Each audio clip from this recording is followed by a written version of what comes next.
মাননীয় মুখ্যমন্ত্ৰী ডক্টৰ হেমন্ত বিশ্ব শৰ্মাৰ নিৰ্দেশত আমি শুৱালকুছি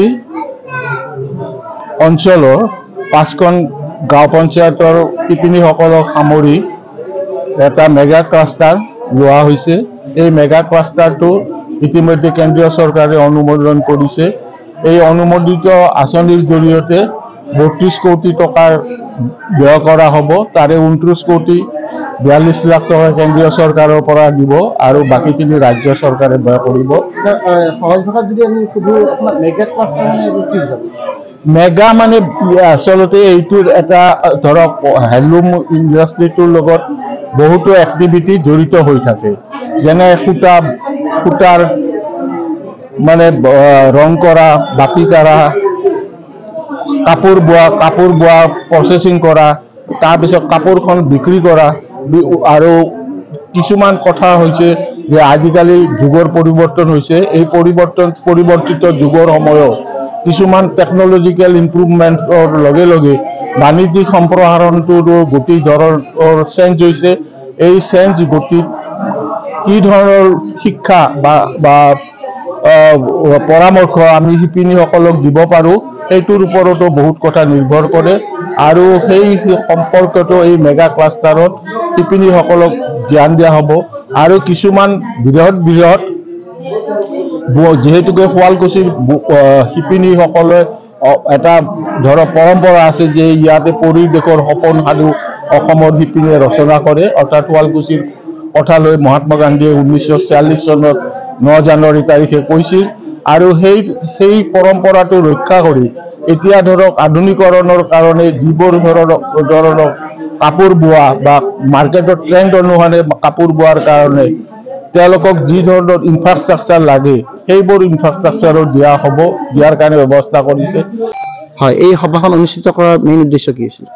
এই সভাখন অনুষ্ঠিত কৰাৰ মুখ্য উদ্দেশ্য আছিল যে কেন্দ্ৰীয় আৰু ৰাজ্য চৰকাৰৰ পৃষ্ঠপোষকতাত চলি থকা বিভিন্ন আঁচনিৰ কথা সৰ্বসাধাৰণ ৰাইজক অৱগত কৰোৱা। আমি বিভিন্ন কামত ভাৰতৰ কেন্দ্ৰীয় চৰকাৰ আৰু ৰাজ্যিক চৰকাৰৰ বিভিন্ন অফিচলৈ বিভিন্ন সময়ত গৈছিলোঁ আৰু সেই অফিচবিলাকক ভ্ৰমণ কৰাৰ সময়ত আমি তাত চলি থকা বিভিন্ন স্কিমৰ বিষয়ে জানিব পাৰিছিলোঁ। সেই স্কিমবিলাকৰ কথা আমি আমাৰ সৰ্বসাধাৰণ পিছপৰা গাঁৱৰ পুৰুষ মহিলাসকলক জনোৱাৰ বাবে এই সভাখনৰ আয়োজন কৰিছিলোঁ।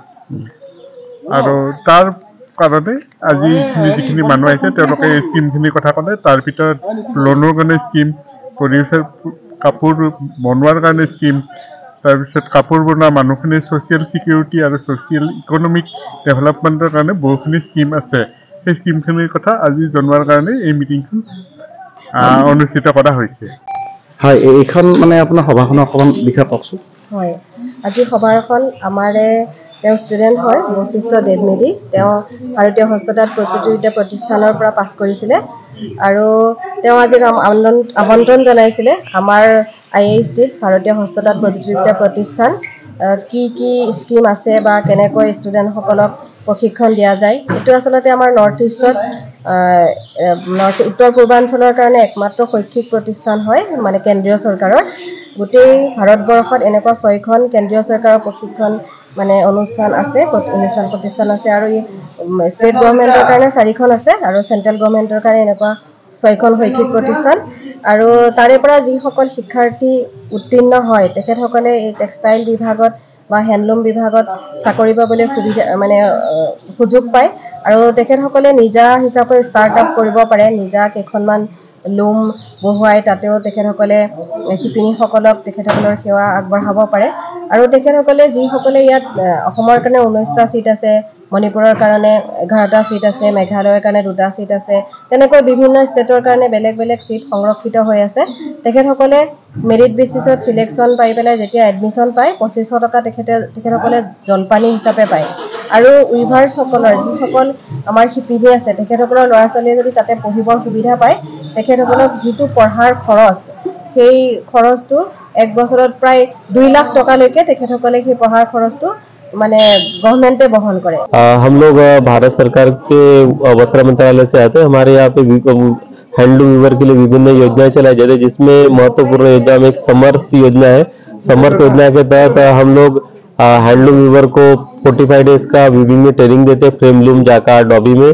साथ में डाइंग का ट्रेनिंग होता है जो 15 दिन का होता है। डिजाइन का ट्रेनिंग देते हैं डिजाइन फैकल्टी में जो 30 दिन का होता है। इन सारे ट्रेनिंग में हम लोग जो वीवर होते हैं उनको 300 रुपये पर डे स्टाइपेंड देते हैं। और मास्टर होता है, असिस्टेंट होता है, इसमें हम लोग उनको जो यहाँ पे लॉयल लूम पे जो काम होता है इसको हम लोग मॉडिफाइड करके फ्रेम लूम में देता है। जो फ्रेम लूम का हमारा मॉडल था उसमें डाइंग का यहाँ पे लोग परंपरागत तरह से डाइंग करते हैं, जिसलिए हम लोग 15 दिन का डाइंग ट्रेनिंग देते हैं, जिसमें हम लोग vegetable dyeing plus synthetic dyeing में डाइंग कराना बताते हैं। साथ में डिजाइन ट्रेनिंग होता है, इसमें graph development, new design development, जाका डिजाइन सिखाया जाता है। निबिर निबिर কিনো অনবৰ লাগি থাকা ক'তনো লাগি আছো ইমান সময় হ'ল বাথৰুমতে সোমাই আছো তোৰ আজিকালি কি হৈছে বাবা কথা এটাও ভালকে নাপাত